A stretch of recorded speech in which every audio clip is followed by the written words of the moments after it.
I'm gonna take it back. I bring up the rear. We'll let everybody gather in. There's some rumor on this one as well for you guys. Donna, Pat.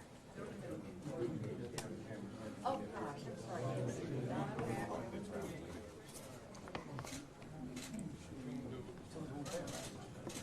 Linda. Don't have any ribbon on this. Can I get in between those guys? I'll be right here. I like David. I'll be We're just about at capacity here. All right.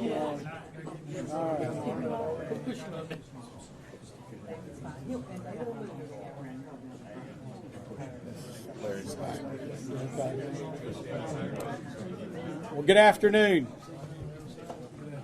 We'll give a few of our members a few more time to get in. Well, good afternoon. Today, as you know, the House voted to override the veto on our budget that we passed back last June. And so a little bit of why I'm here today, of course, is I've seen some of the comments that have been made by a few members and also by the governor, and I take strong exception to those. I want to be very clear. Many of you here in the press corps cover us regularly and know how we work. The General Assembly, the House, puts out a calendar the night before we have session, which we did yesterday. And on that calendar, the budget bill was on there with a potential override, as well as the Medicaid transformation bill. I've made it clear. I've said right here from where I am, on the floor, everywhere, if I see an opportunity to override this budget, this veto, I was going to take that vote. I checked when we came in. Of course, we saw that we had the numbers to do that, and I checked with the clerk. I said, was there an announcement made, because I did not preside yesterday afternoon. I said, was there an announcement made that we weren't having votes? Because I certainly showed up, as well as most members of this caucus, thinking that there were going to be votes this morning. Showed up thinking we were going to be voting on bills. I confirmed that there was never any notice that went out saying there would not be recorded votes. And Representative Lewis is going to speak in a minute, because I know his name has been brought into this several times. And Representative Lewis has confirmed to me he never told anybody there weren't going to be votes. And so because of that, under our rules, we took a vote on the override. Bill was properly noticed, procedures properly followed, and we took the vote. And I think it's a great day for North Carolina, because we finally now are a step to having a budget. We're now in the next fiscal year, and we have not had a budget all this time. And we've been working to try to get that done. We've had conversations about a number of options, compromise, whatever, but they had not yielded any results. We seem to be stuck on the demand for the Medicaid expansion. And I want to make this clear. One of the concessions that I had made, particularly for Democrats who were going to vote with us on the override, none did today, but for those who were looking at it, was I said, we will actually vote on the Carolina Cares Medicaid bill. Well, I'm going to keep my word. We're going to vote on that bill. Representative Lambeth, it's his bill. I've told him if he wants to proceed today, we will. He tells me he wants to make some changes to the bill. And if he wants to make those changes, they'll go back to committee for that process. But we'll vote on that bill sometime next week. So that's happening. But I don't want to get lost in the shuffle what we're talking about. We're talking about our state budget bill. It's been one of the most open and transparent processes in the history of the state on the budgeting. We started this process in January. We passed the budget. We had full open committee discussion. We took amendments. We did, everything worked through. And we finally had a budget. And it was held up all of this time because the governor wanted to get the Medicaid expansion. And look, and I understand the governor taking that position. That's fine. But as the Speaker of the House, it's my job to see that the bill, that our budget, which passed by majority and bipartisan, be signed into law. And so, of course, today we had that opportunity to do so, and we took a vote on it. And so just, let's don't lose sight of what the budget does. $113 million in disaster relief, a record amount of money put into school construction across the state, university construction, with the State Capital Infrastructure Fund, a record amount of capital facilities to be built, pay raises for teachers and other state employees, a lot of great things in this budget that we've discussed. And so while some want to turn around and fuss and argue about procedure, look, if they didn't want to pass, all they had to do was show up for work. I mean, that's all you got to do. Be there to vote. And I want to be very clear. There was never any statement made that we would not take up votes this morning. That allegation is simply not accurate. I mean, why else would all these other folks be here? They can tell you, we didn't have any discussion. We didn't send anything out to them saying we were going to vote on an override. That never happened. But we were going to have votes. And so it's like anything. When you get there and you realize you got the votes, I kept my word. I said, when I realize we have the opportunity to override, we're going to do it.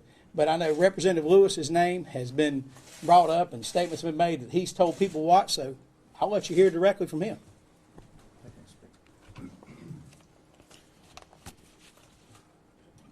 While presiding over the House yesterday, which I consider to be one of the highest honors that the Speaker could ask of me, or in fact of my life, I made a public announcement from the chair that there would be recorded votes today. In fact, I announced twice that there would be recorded votes today. I asked twice if there was objection to placing two budget bills, mini budget bills, if you will, on the calendar to be considered today. There was no objection. This morning, Representative Butler repeatedly shouted that there was a no public vote announcement made for today. I can tell you that to the very best of my knowledge, at any time that there has been a no vote session scheduled, the chair has either announced that from the dais or has sent an email or both. None of those things occurred yesterday. There was no such announcement made. To the contrary, again, I reiterate, I publicly announced twice that there would be recorded votes today. Further, it became apparent on the floor that the real reason the Democrats were not on the floor to vote today is that they were in a closed-door caucus meeting, I've been told, drawing legislative districts. In Representative Butler's own words, they were downstairs, quote, drawing maps, which may very well be a clear violation of the court's order. I never said, nor represented to any member, that there would be no recorded votes in this morning's session. When there are no recorded votes for a House session, I'll reiterate, the Speaker or the Chair will explicitly announce that. Again, the Speaker's office also sends emails to the body to advise members of plans not to take recorded votes. That is how members are notified when there are not going to be recorded votes. None of that happened.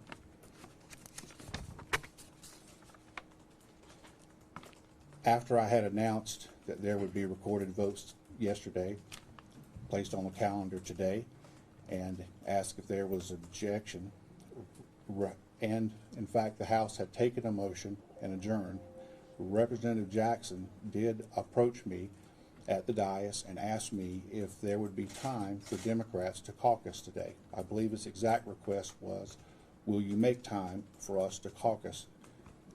And to be clear, this was yesterday, so he was saying, would I make time for them to caucus today?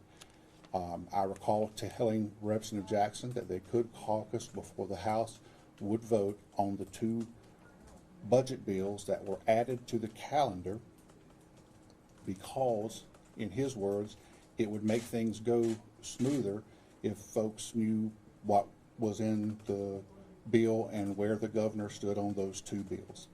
So the request that Representative Jackson made to me was to have the chance to caucus on the two mini budgets that were added to the calendar yesterday. At no time do I recall that Representative Jackson asked me would there be any recorded votes at all in the morning session. Frankly, when I am asked that, I try to make clear that it is the Speaker who decides that, and I can recall making the statement to those that were assembled around that I would need to confer with the speaker on his plans. Again, when there are no votes planned for a legislative session, that's an announcement that only the Speaker of the House can make. As an example, yesterday, Speaker Moore announced that there would be no recorded votes when the House returned to session at 4:30. I was given the honor to preside over that session. As the Speaker had announced and promised, there were no recorded votes taken at the 4:30 session yesterday. As 5 of my House colleagues reminded me, the House had sufficient numbers to override the governor's veto yesterday at 4:30. But because the Speaker had made the commitment that we would not vote, we did not vote. I have never, nor would I ever, nor do I have the authority to make a decision that exceeds the Speaker's prerogative. The Speaker and I are both serving our 9th term in this House. We have far too much respect for the institution to tell the other party, to tell our colleagues, that there would be no recorded votes and then hold a vote. The Speaker of the House has said throughout this process that he would take the veto override when he had the votes to pass it. House Democrats were well aware of this procedure.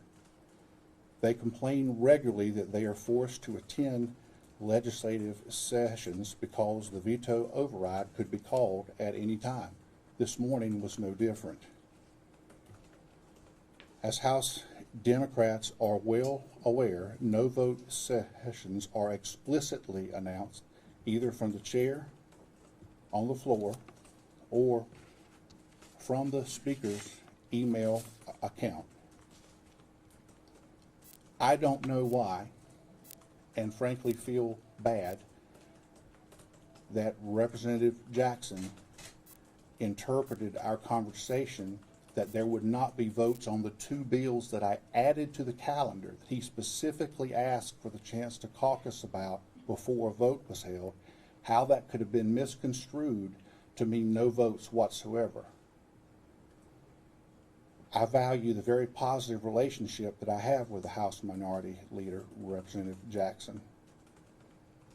But today, I'm disappointed that it would be said publicly and explicitly that I lied. Just moments ago, the governor delivered remarks about our budget and our successful override of his misplaced veto. It was clear by his remarks that this all boils down to a policy disagreement. The governor and the House Democrats are seeking to find an excuse for why they were not in session this morning. I will leave that up to you to figure out. I just wanted to reiterate and to be clear the following things. I announced from the podium yesterday that there would be votes held today.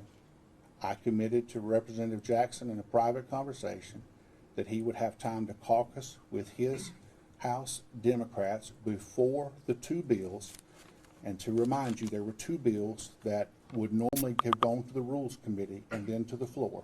I asked permission of the House, unanimous consent from the House, to add those to the calendar today, to skip that step.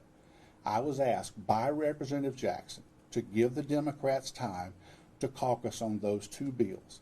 I agreed to that. I had informed him that I would make sure that the 11 o'clock hour was kept open for them to be able to caucus on those 2 bills. I'll be happy to take your questions. Some are going to look at this and say, this happens on the anniversary of 9/11, that the optics of this, that the fact that you had this vote when so many were remembering those killed during the 9/11 attacks, what would you say to those people? My understanding is that the Democratic members were here. They were in a caucus meeting is what we found out, that it had nothing to do. But I do think that it's appropriate to remember September 11th. We do have a number of firefighters who will be with us today in session who will be honoring to make sure that we properly commemorate this occasion. One or two more? I have just a question for Representative Lewis. So what Representative Jackson had said, verbatim was, I asked him, should we plan to be here at 8:30 for votes? He informed me no. He apologized, he forgot to mention that there would be no votes at 8:30. He said that he would send out a notice to that effect. I also got a text message from a member of leadership saying that there would be no votes at 8:30. How Laura. do you square that with this? Laura, to be clear, the conversation with Representative Jackson went as I said that it went. You and I exchanged texts last night. You asked me if I thought there would be votes today as the collegial relationship that you and I have. I told you the truth, which I did not think there would be votes. But you're the only person that I told that to. Nor could I find, because I looked, did you tweet that out or anything else that should have motivated another member's behavior? I understand that there were some lights on just as the vote was being taken and that people weren't recognized. Is that the case, and why didn't you recognize them? Well, number one, we had a couple members who were just going around pressing other members' lights, which is a violation of the rules. And it became apparent to me that I had tried to recognize members to say, for what purpose? And I had, I think it was Representative Butler and maybe Representative Bell who were just screaming into the microphone. And at that point, it was clear that there was not going to be any decorum, and so we proceeded under Rule 12. I proceeded with the vote of the House. Speaker, there's a good chance this will just become a he said. And what does this mean for the relationship between your party and the Democratic Party? It sure looks like it will poison that relationship for years. Well, I certainly hope it doesn't happen. I know there have been instances before where votes were taken and not everybody was on the floor. People talk about the lottery bill, for example, or one of the veto overrides when Senator Tillis was the speaker. And I think here's my response to that. I've always been very clear. When I've told folks there's not going to be votes, Gary, there's not votes. And I've always kept my word on that, and I challenge any member to argue to the contrary. And so I never said there weren't going to be votes. I never authorized anybody to say there weren't going to be votes. And Representative Lewis has confirmed he didn't say that. In fact, I would invite you and any members of the public to go listen to the audio from yesterday. It's online. The audio is online for anybody to see. And in that audio, what you will hear is made very clear that there will be votes today. That there would in fact be votes today.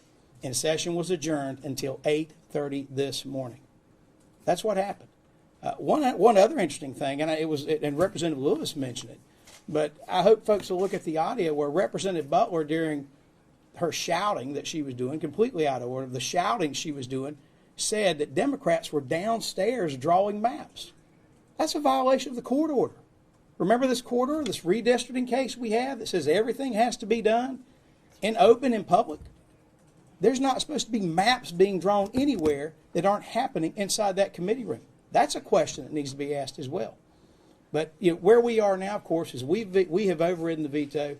I'm always glad, Gary, to work with our Democratic members. We have, and what I would point out to you is there are a lot of things in this budget that really go to Democratic districts. There were Democrats who voted for this budget. I don't know how some of them were going to vote on the override, but it doesn't matter. And I'm also going to keep my word about the Carolina Cares. Although no Democrats joined with us and voted today, I'm going to keep my word. I told them we would have a vote on that bill once we did override.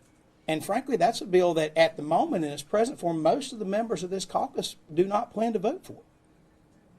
So that's a pretty big step to show that we're working across the aisle with Democrats. And what I would also say is this, I value the working relationship not only with our Democratic members of the House, but also our members of the Senate, and also with the governor. I had an opportunity this past weekend to visit the areas of the state that have been ravaged by the hurricane and working together to get that disaster relief there. But at the end of the day, I think Representative Lewis nailed this. This is a difference over policy. This is a difference over policy. The governor has a different idea on some things on the budget. Democrats have a different idea. but we're the majority in the House and the majority in the Senate. And we had an idea that we sent forward that, frankly, I think is great for the state. So, I don't look at this. There was people talking about who won, who lost. Look, I don't like it any time it's contentious. I don't like it at all. I mean, this, in a lot of ways, the legislature is like an extended family. Many of us here are around folks up here in the House, sometimes as some of our family members. And we're here a lot, and there's generally a very good working relationship. So I do take that, and I think I take your question in the spirit you mean it. I mean, of trying to make sure that we are able to work together, because that's important. But I will continue to honor my word when I say there's not going to be votes, then there won't be votes. But I'm also going to honor my word when I saw a chance for us to get this override done and finally get this budget done. It's going to take that opportunity to do it. Representative Lewis, I want to give you a chance to respond again to some of the claims being made by the other side. Speaking to some of the leaders, I don't think anyone had an issue or didn't think there would be votes today, but those votes were going to be starting at 1 o'clock. And that what they inferred from you, whether it was direct or not, was that there was going to be no votes taken at 8:30. Did you say explicitly that there would be votes only at 1 o'clock? I did not say that to any member of the House. Did you suggest that votes were only going to be after 1 o'clock? To the best of my knowledge, I didn't do anything to suggest that. As I said, when I was asked, would there be votes, I recall distinctly saying, and again, the clerk staff is seated around, I said, we need to get confirmation from the speaker before I could make any kind of announcement like that. And when you're talking about votes, you were speaking specific to 2 bills. There was never any reference to the budget. That's right, and it's very important to understand that when Representative Jackson and I have had a very good relationship in the past, when he came up to me, he said, those 2 bills that you just added that skip rules, I need to caucus on those to find out where my caucus is and where the governor is on those 2 bills. Will there be time for us to do that tomorrow? He then goes on to say, I usually coordinate this with Representative Bell's office, but since he's not in the chamber, can you make time for us? I said, yes, I will make sure that you have time to caucus on those 2 bills. Mr. Speaker, Sessions at 1:30. Yeah. you may have followed the rules. It may be legal, it may be whatever, but is it ethical to be voting? I mean, some people say it may be legal what you're doing, but is it the right thing to do to vote? Again, during the moments, there was a member, at least one, that was at a 9/11 memorial this morning. He was not in chamber because he was commemorating in his hometown. So was it the right, fair move to hold the vote this morning, given the symbolism of what this day means? What I'll say is this.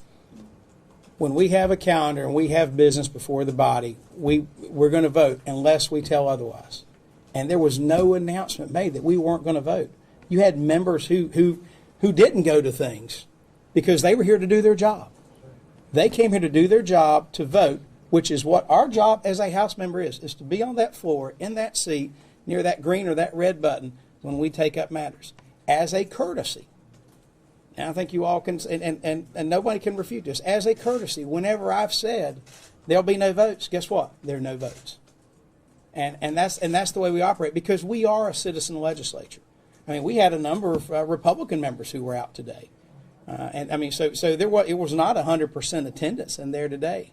So, we do the best we can. We send it, but we always send the notice out. And I always, when I tell folks there'll be no votes, then there aren't votes. But if I've not said there's not going to be votes, members here know there's a calendar and it shows what's there. And that's what we did. So, Speaker, to that point, and as you have indicated, there have been plenty of times when you've said no votes and the chamber's empty the next morning from both parties. There have been plenty of other times over the past 2+ months where we've come in there, y'all, us, there might be 112 members, but there's nothing really of substance that is voted on that day. Now, there's always something of substance when we vote. Now, come on, Jim.